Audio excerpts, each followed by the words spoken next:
It is Jeff Herman with Jeff Risnar. Jeff, how are you today?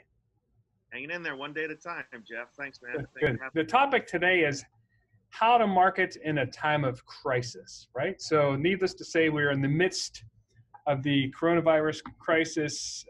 We're living it day by day. You even more so because your wife is a healthcare professional. And so you really probably have a deeper insight into this than many of us do. So we thoughts and prayers to her and to everyone affected by this crisis for sure. So you can see here we are joined by Jeff Risnar, and it's Jeff Herman with the Business Journal. And our focus today is how to market in a time of crisis. And the concept here is how do you balance brand and goals, right? So considering all things that are happening in this time, I mean, our biggest challenge is uncertainty, right? And Jeff, you've been on the phone every minute of every day for the last couple of weeks. What are you feeling out there right now? It varies.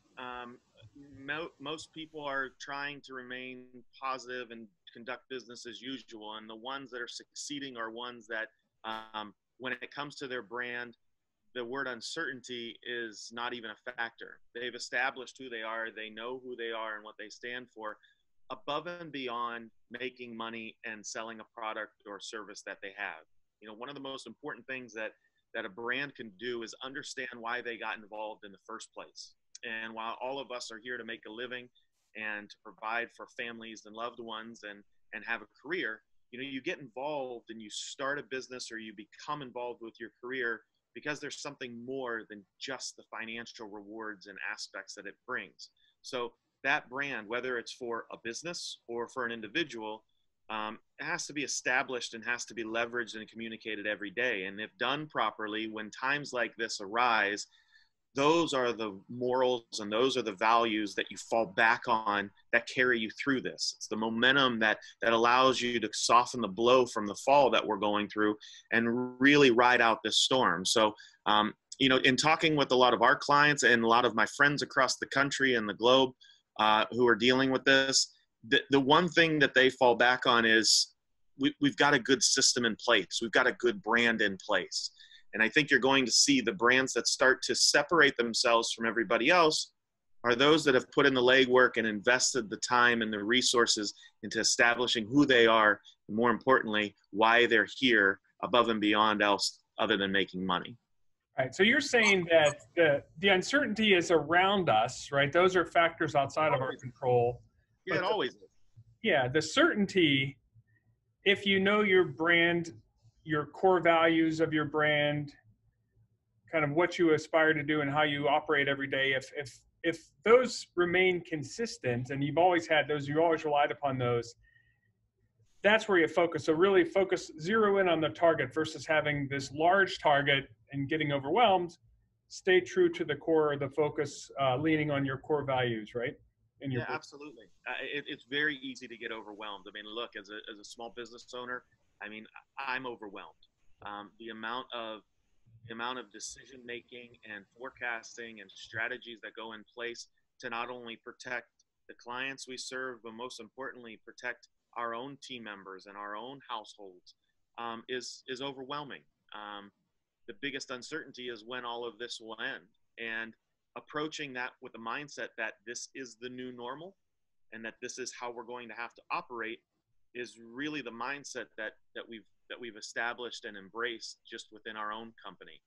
We're seeing that done in other companies as well, that, you know, they're closing the doors and making a tough decision to either work at home or just simply not work at all for the good of everybody. And that uncertainty of how long this is going to last has to be shifted and changed to, okay, don't worry about that. Operate as if this is going to last for quite a while, and we've got to figure out how to just take it one day at a time. Right. So that being said, we've already jumped in, but you know, our presenters today. So Jeff, collectively, how many years of marketing experience do we have on this this side of the webinar? Hate to say 50 plus. Yeah. With my hairline, you probably, the light shining on me, you probably could double that, but no, yeah, I think it's about 50 plus years between the two of us. Absolutely. Right. And we've worked with brands, large, you know, mega global enterprise brands to we're both small business owners today. Yep. And so how we can borrow the great things that small businesses can do, and their agility and their focus on family and core values. And then there are great things that large enterprises can do as well. So I think kind of gleaning from that experience over the many decades that we've both been in marketing roles is what we're going to share today. Yeah. And honestly, I'll start with, my father-in-law, other than telling me that I could marry his daughter, before he passed, one of the best pieces of advice he ever gave me was that the best department in any business is the R&D department. Rip off and duplicate. That if it works in one business and it works in one area, you can find and take those elements and apply it to your own for survival, for growth, and for good. So, the companies who, and I think I said this in one of the articles in the Business Journal, when it came to technology and embracing it for leveraging your business and how you go about your everyday challenges of conducting business at home, the companies that are able to adapt to this new normal and these new environments are the ones who are going to survive and thrive actually in this time period. Limiting and controlling and not being open to certain things is really what's going to prevent companies from getting out ahead when this is all said and done. So consider this kind of like a license to steal type of time frame, where you can learn from everybody and learn from others and really crowdsource how to be better at what we do. Right. We call it inspiration, right? So respectful inspiration with attribution always lets people grow and evolve. And look, I get inspired by other folks every single day. As long as you give a hat tip to those individuals, they feel good about it.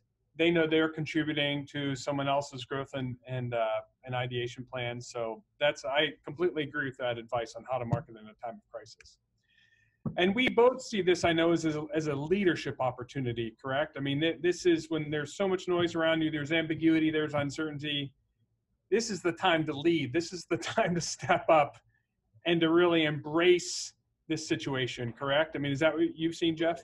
Oh yeah, absolutely. And there are examples of it all across our valley, all across the country.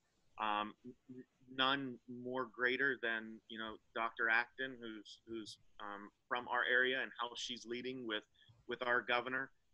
Regardless of your thoughts from a political side, the decisiveness and, more importantly, the transparency is what is, I think, most appreciated in how they've been managing things. But always when there is chaos and uncertainty or crisis, as we're going through right now, the people look towards leaders. People look towards people to tell them that it's going to be okay. I mean, we're natural gatherers. We're natural tribe. We travel in tribes, and we look for those individuals to step up and not only comfort us, but show us the way. And there are many opportunities to do that right now. And it doesn't have to be on a grandiose scale. It could be something small. But there are opportunities for those to really step up and be a leader, not only in their homes, but in their communities and in their businesses as well. Right. And simply having a plan and sticking to a plan, right? And so don't waffle. If you set a plan forward, commit. Just commit and go all in. Right? Yeah, and that's the first thing. It's a great point. That's the first thing you should do. Is it takes just as much time to hope as it does to plan. And it's setting that plan and committing to it, and not so much as being set in stone and stubborn that this is what I'm going to do and this is how we're going to handle it, but being flexible and knowing that there's a guiding principle and guidelines that your staff, your team, and your community, and even your household know that, okay, at least we're under control. We have a plan in place. It might not be ideal. It might change from one day to the next, but overall, we're going to communicate and have a plan in place and stick with the plan that we decide to go with.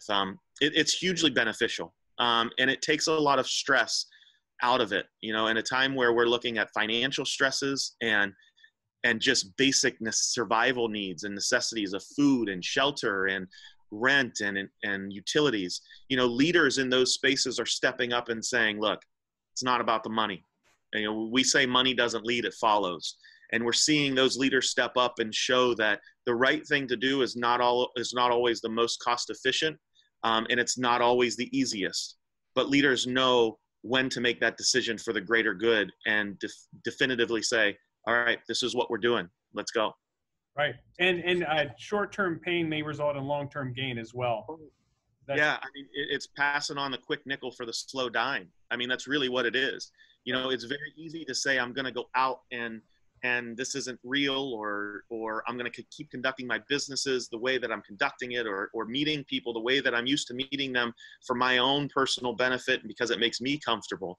But those decisions that we make now are not going to be experienced for a week or 2 or 3 weeks down the road as it relates to the health of our community and overall success of our community. So those decisions are tough, but it's like ripping off a Band-Aid. Just rip it off and be done with it, and know that the long-term gain you're making is going to be there with these short-term decisions that might be a little painful than most.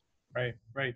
And these, these leadership opportunities, they basically do lend a long-term, the opportunity to not only, show your commitment, build trust, and continue to build trust. And I know you work on building trust every day, but then earn that credibility, right? And these times allow you to earn and build so much equity in the credibility world.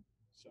Yeah, we like to say trust isn't earned, it's given at the start, and then you build the equity through how you respond and how you showcase that trust that they've given to you. And now in a time of need, the opportunities for brands to be centers of resources, to be words of encouragement, to do small things every day that make a difference in the lives of someone who's following them or respects them or trusts them is enormous. And it might not have anything to do with your business model. So, we look at those decisions and look at that content and those opportunities as ways to really enhance the credibility as I said earlier, why do you exist above and beyond making money or selling a product or a service? Why are you here? And those stories are what's going to keep people moving forward and ultimately build that credibility so that when this is over, they're going to remember your brand and what you stood for and partner with you. Right. So let's get practical here. This is starting with 5 things to consider when marketing in a crisis. So we do agree that in a time of crisis and a time of uncertainty, this is your chance to, really stay true to your core values and stay true to your mission. Now, literally, how can you market? Is it crass to market? Is it crass? I see a wide range of advertising on the TV behind me. I have CNBC on all day. I see some auto dealers still hammering, come on in my truck. So we're not going to talk about that, right? We're going to focus on literally how to shift your marketing in the time of a crisis and how to do it in a graceful, elegant, respectful way. So I think consideration number one, this notion of providing resources. So don't really market and promote your brand, if you will. Focus on the resources or the impact you made, right? The impact versus the actual promotion. Any thoughts on that? Yeah, marketing's no longer about the stuff you sell, it's the stories you tell. It's about the human piece and the human side of your brand, of what you do and who works for you. There are stories every day within our company that we share. One of the things, 2 of the elements that we do that have gotten the most attention for us, for our brand, is our dad joke of the day, who one of our team members, Brady Sklenner, has stepped up and taken it to a whole different crazy level. It's something fun. It's something different. It's something that's part of our culture in our office that we extended out to people. And then the other thing before this shutdown was our 898 ATE, where we went to local restaurants and just talked about the food and the experience we had. So it had nothing to do with our ability to help develop strategic plans or develop social media content or build brand equity or sell products. It talked about who we are and what we liked. And it was connecting with individuals on a different way. So now we're taking that to educational elements. How can you prepare yourself and how can you stay active? What are educational resources for kids? How can you grow your faith in your community? How can you grow your ability to connect with individuals? One of the elements that we talked about was we talk about it being taking your one a day. And what does that mean in terms of taking a one a day? That's going through this and using it for what it was originally meant for, was to call somebody and making a phone call of someone you hadn't talked to once a day, every day at 8:15, and just start the day off making someone else's day brighter from hearing from you and telling them that you're thinking about them. That in and of itself is an emotional attachment to your brand and an emotional attachment to you that helps in this time of need, when people and personal communication is so desperately needed. Right. You know, that notion of building the emotional connection. I want to hang on to that. I want to bookmark that, because we're going to get into that on item number 3. But even resources like so many small businesses, all of a sudden everyone's working from home. Say you're a business with a continuity plan, right? Say you've always had a business continuity plan, and, you know, for the following X number of weeks, we're going to be distributing our workforce at home. They'll be, you know, required to be online every day at 8 a.m. for a huddle. And then we're going to be using Google Hangouts and chat, you know, just protocols, right? So sharing your protocols is a form of marketing, because there are probably many people in your customer base that don't have a business continuity plan and would love to cut and paste one, kind of, as we said before, with inspiration, right? No, And absolutely. I mean, that's a marketing element. And it was something that I didn't even, I just figured everybody had it. And we deal with clients across the seas in Israel and down in Florida and New York, and even and mostly locally here in Northeast Ohio. And what we started doing was, you know, over the past 2 weeks, I've been sending out emails to our clients personally from me, telling them how we're adjusting, telling them what we're doing. And what I get back in return is, can you help us with Zoom? Can you help us in understanding how to put together a protocol? What about an email newsletter? What about a communication to our employees of a daily update as to what's going on, or resources? So it has nothing to do with marketing, but the way that we handled it in our business, which we started planning for this 4 weeks ago, is now paying dividends for us in helping our clients and even other random people help embrace this and get through this. Right. So your products are changing every day because of how this is developing. And one of the products that we realized that we could bring is how to effectively communicate and get through this using different elements that are available. Right. Right. A video we did, a click-by-click overview of navigating through the G Suite, the Google suite of email, slide sheets, docs, Google Hangouts. I mean, it's Google Drive. You know, we live in those tools every day, and literally a screen share of a click-by-click, here's how to navigate, just to get the entire team on the same page. You know, here's where to click to open the window to start the video conference, and here's how to unmute yourself and mute yourself so you don't have any of those gaffes. But so marketing in a crisis, oftentimes, like you said, sharing your business operations, your business continuity plans, documenting your process, documenting how you go out, either how so you're following the orders and working from home, or they're out in the community making an impact. Documenting what you're doing during the crisis is just as compelling as kind of promoting your, more compelling than promoting your products and services, which comes off as tone deaf. Yeah, it is, and it's easy content, to be honest with you. If you're struggling for content, you're wondering what's going on and how am I going to populate our social channels, or what am I going to talk about right now? Yeah. Every day you have something going on, and it's a real life documentary that you can share, because there are people out there who need it. Don't think that what you're doing is not impactful. Don't think that what you're doing cannot make a difference in someone else's presence or life or operations. Share those. Share, put them out there. If it impacts one person, if it impacts just one person, it was all the worthwhile of doing it. And I guarantee it will impact many more than those. Absolutely. So moving on to number 2, right? So leverage media partners to share insights and market conditions. So for example, yesterday we sent a letter to the entire community out, basically effectively our entire database, asking everyone in the community, what are you up to? What are you doing? What are your plans? Please share what you're hearing, what you're seeing, what your plans are, what the market conditions are. If it's a sentence, or a story, right? Yeah. It all matters. And perhaps your sentence might not make it into a story, but rest assured that was reviewed by everyone here. And that one sentence could be the spark of inspiration for another story or another insight, and you may get called and followed up. But just share your insights, share what's happening, because media organizations are constantly looking for all the angles and trying to make sure all the bases are covered and there's inclusion in this process. So it's really important to just lean on your media partners, and it might not result in an immediate, PR hit, right? But it will result longer term in a dialogue. And that's what we really aspire to have, are ongoing dialogue and ongoing communications, because as things develop over time, as stories unfold over time, the people we have a dialogue with are the ones they're just top of mind and we turn to, right? They're the ones that we kind of, like you and I talk a lot.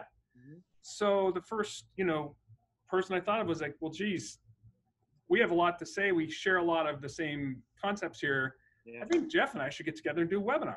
So it's simply because we have this flow already happening, and that's what helps longer term. So any comments on that media angle, Jeff?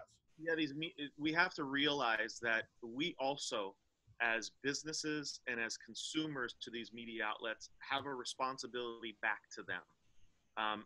You use the word dialogue, and I love that. I love using that term because I believe most people, especially in business, feel that the media is a monologue, that I'm going to just ingest whatever they give me. But the livelihood and the content that is being provided to you as the viewer or reader is being provided to those media partners from some other outlet. They're reaching out and they're doing their part to help share stories of good and stories of opportunity and stories of growth and development, and feeding that to those content providers and those media partners. It's a relationship. No relationship works on a one-way street. You have to open that dialogue. And if you have something of value, if you have something of worth, send it in. Even if it's just as simple as, hey, Joan celebrated 50 years with our company. At a time right now, when we're looking for stories of hope and faith and getting us through this, those stories are going to be the ones that are impactful. So don't censor yourself and help these media partners in the relationship that you inherently have embraced and are a part of by being a small business, by being a large corporation, or by simply being a consumer of their content. Right. So that's great advice. Keep the insights flowing, right? Just keep communicating with your media partners. Number 3, this one I've seen, literally I'm seeing this result in severe disadvantages for many people in professional services. Optimizing your digital footprints. Right now, face-to-face communication is not encouraged. In fact, it's per the governor, you should not be gathering really in group settings. And with this notion of stay home, anyone that's relied on face-to-face communication, say if you're in professional services and you've never optimized LinkedIn, you've never laid down your knowledge and expertise via a series of videos, say on a media platform like our Business Strategies Video Network. If you have only relied on your face-to-face, and that non-scalable communications, you're really at a disadvantage right now. You become almost insignificant or not, irrelevant. And I hate to be that way, but it's true. No, it is true. And we, one of the initiatives, we talk about being a leader and trying to find ways to make a difference. We always say at our company that we're called to serve, and we find ways to do that. And WFMJ and Drund and us got together because the one thing that I feel we need most right now is faith in a higher power, faith in our own religion, but also faith in each other. And that communal ritual of going to mass on Sundays is something that was pulled from individuals. And we're seeing churches, the one thing that unites people from a tribal perspective and from a community, a strength of community and growth and support, are severely lacking in that digital space. So providing those services in live streaming elements, providing ways that social media can connect pastors or reverends or priests or other church leaders we're seeing that bond and that connection is starting to grow now. They've kind of been forced to do it. Honestly, it's kind of forced their hand right now with the way we're all behaving and acting right now. And there are other businesses that are slowly starting to see that, man, there are tools out there that can actually help extend our brand, but also extend us to the people who want to hear from us. Nursing home facilities, you're seeing it with telehealth, with medical institutions, with the restrictions being suppressed and removed so that people can connect. The digital footprint is changing every day, especially. Right. And what we've known maybe even 6 months ago is irrelevant now. And it's irrelevant because it's already been enhanced, and what we've known and used and developed is already grown and has been improved upon. So optimizing that digital footprint and seeing ways that technology can help spread, gain, and connect you with individuals is going to change the way we all operate moving forward from this. I think that's the one thing that I don't think has been emphasized enough, that our operations and how we deal are going to change exponentially, and it's going to be because of that digital footprint. Right. I mean, even getting practical for sales professionals and business owners, as people that literally have to engage with customers day to day. If you need a published record of your knowledge and expertise, right? So if you can't do someone face to face, perhaps a video which works on your behalf 24/7, 365 can take the place of establishing that emotional connection, which we spoke to before, and can at least give someone a sense of what it's like to work with you, how you operate, what your personality is, what kind of style and delivery you have, and see if there's a match. Because things like LinkedIn, right? So there are, I see every day people that have not optimized their LinkedIn profile, barely are on it, and that's the easiest place to go set up, configure your, not only what your current roles and responsibilities are, but just some background and the value you create, and then leverage some of those publishing tools. And I'm seeing such a gap in the market that I'll probably have a webinar spinning up Friday or early next week on this topic specifically, something we've talked to before. But it's so important to have digital content, be it video, be it audio, be it images, or just some type of digital manifestation of yourself and the value you create to live beyond your personal reach.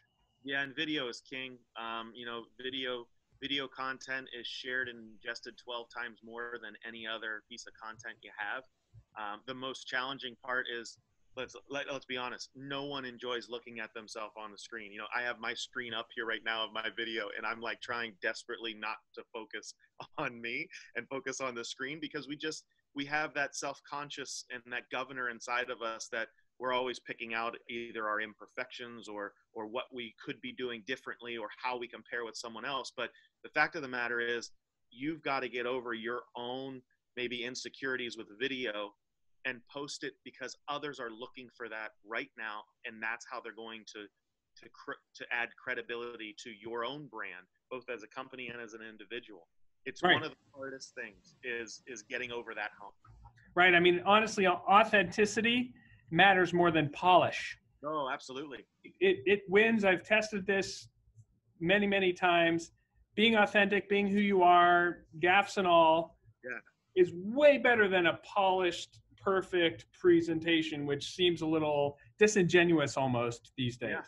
Yeah. I mean, done is better than done pretty. Like, even right now, I'm sitting here, and the first thing I said to you when we got on, I was like, do I look like I'm being interrogated? Am I going to blind people from the glow coming off my head? It's not ideal, but at the same time, it's out there, and you've just got to get over it. Like, right. You just got to get over it. It's not how you look, it's what you're saying and the message behind it. And, there are a lot of different examples. Real estate, for example. Real estate is a huge way that video has changed that game, from individuals recording in front of houses or virtual tours. We deal with a client in Israel called the Israel Tennis and Education Centers that teach over 200,000 kids every year. And what we're doing for them is getting videos of their supporters from America and the students in Israel and exchanging them back and forth through social media, through newsletters, and making that connection. And the videos aren't pretty.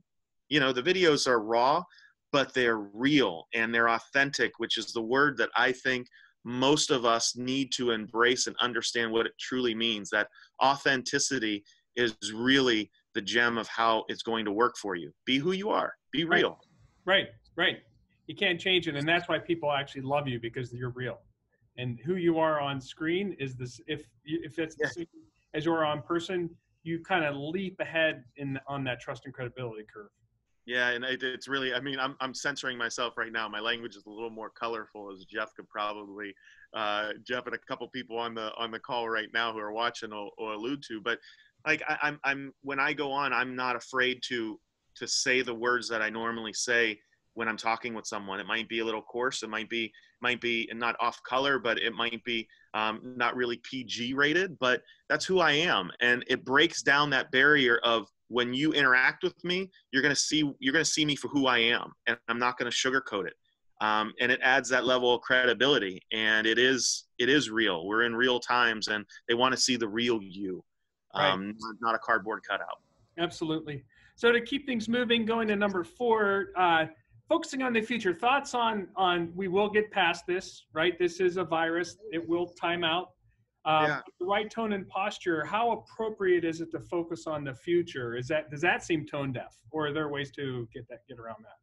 Yeah, no, I think you've got to focus on the future, because the future is much brighter than the situation that's happening right now in a lot of people's eyes. But I'm of the camp that I think we're going to come out of this stronger, both as a country and both from a financial perspective, as a global society. I think it's going to change the way that we do business. Even that whole stamp of made in the USA is going to start taking on a different tone. But I also think our relationships of how we interact is going to change. And those changes are going to happen for the greater good. So coming out with a tone of optimism and positivity, everybody who, you know, I talk about this even within my own household, and talk about with family and friends, that, you know, when people are upset and going through difficult times, they want people to kind of jump in that hole with them and wallow. Misery loves company. But the idea is not to jump in with them, but to throw them a rope and bring them out and see what the other side actually looks like, to help bring everybody up.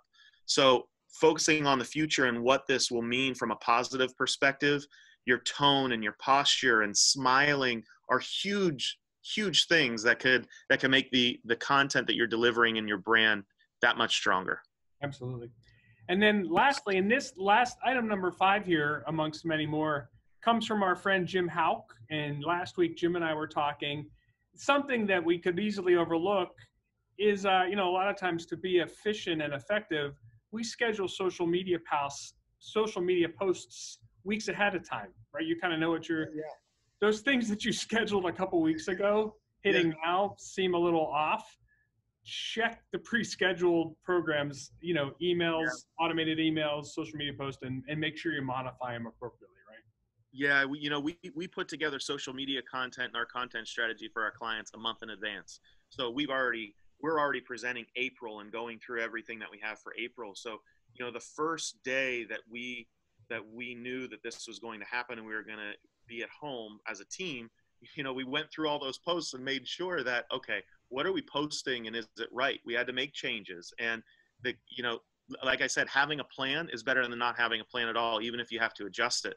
A lot of companies are doing that. You know, Dennis Schiraldi, who's on the call right now, you know, posted an article and wrote a column on his LinkedIn page about how companies are starting to do live streaming of yoga at yoga studios or school readings. And those are all adjustments that need to be made on the fly. And those are also content that you can help use and spread and share for your own individuals, whether they're employees or customers and clients. So you've got to have a plan, but understand that you've got to check on that plan to make sure that you're not posting something that is either gonna be irrelevant or present you in a light that is not favorable in the current conditions. Right. So any other things to consider here, Jeff, when marketing in a crisis? I just be honest and know that you have value.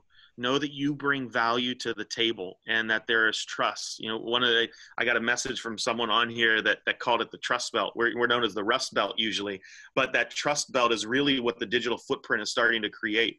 Levels of trust between you and your employees, your team members, your colleagues, your family, your friends.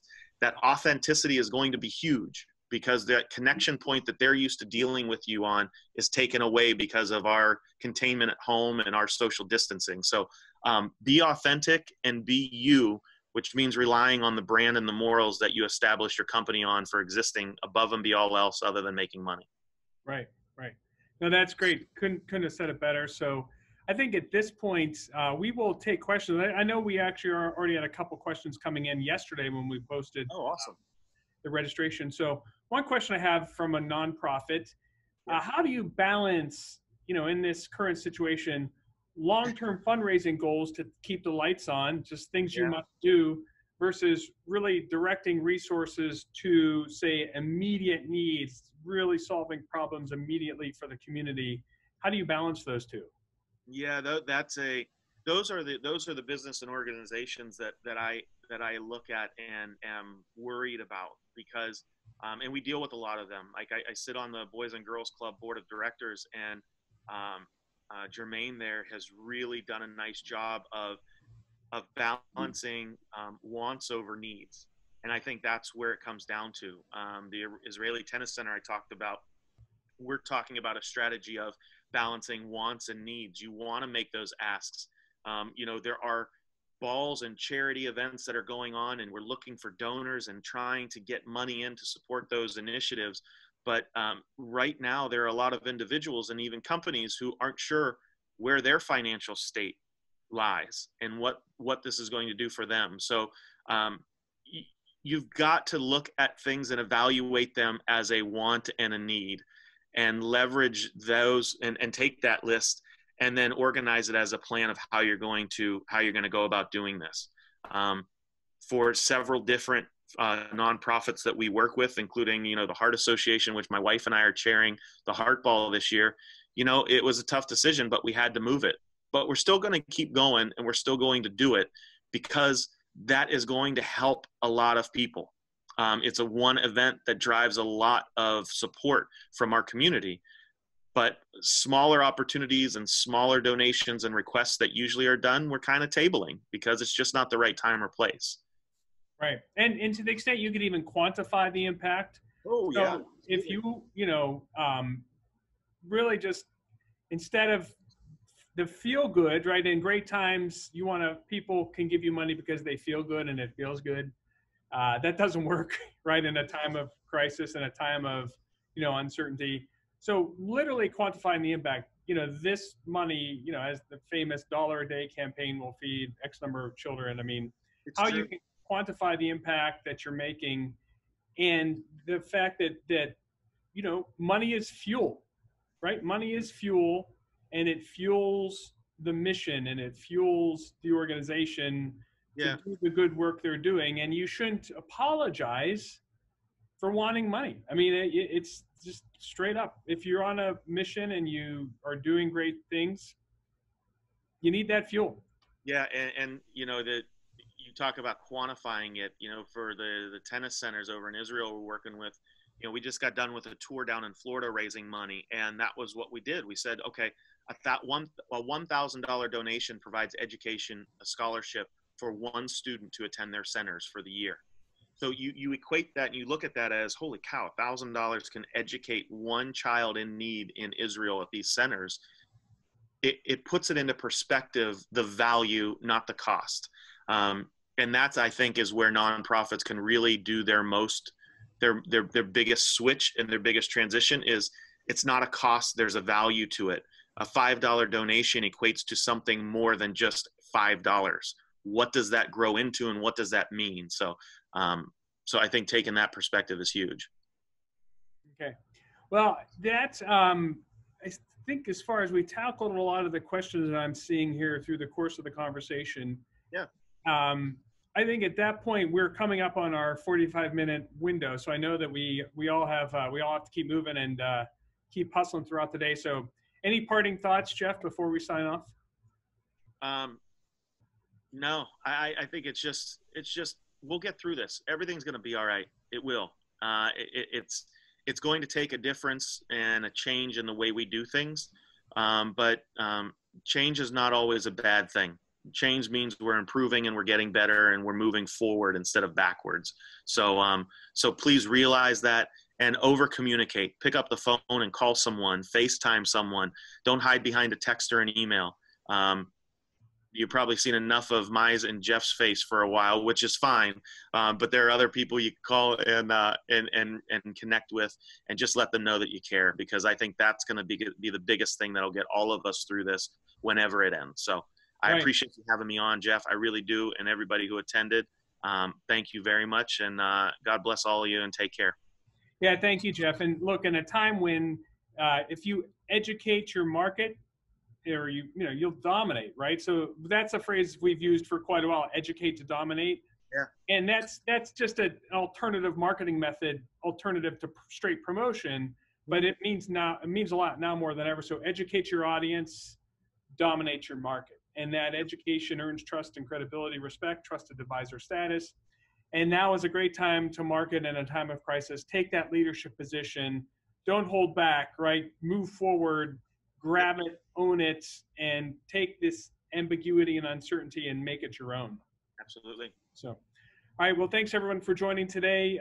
Reach out to either one of us if you have any follow-up questions. We will be posting this information on businessjournaldaily.com. And as always, thanks, and we wish you well. Stay safe. Bye, everybody.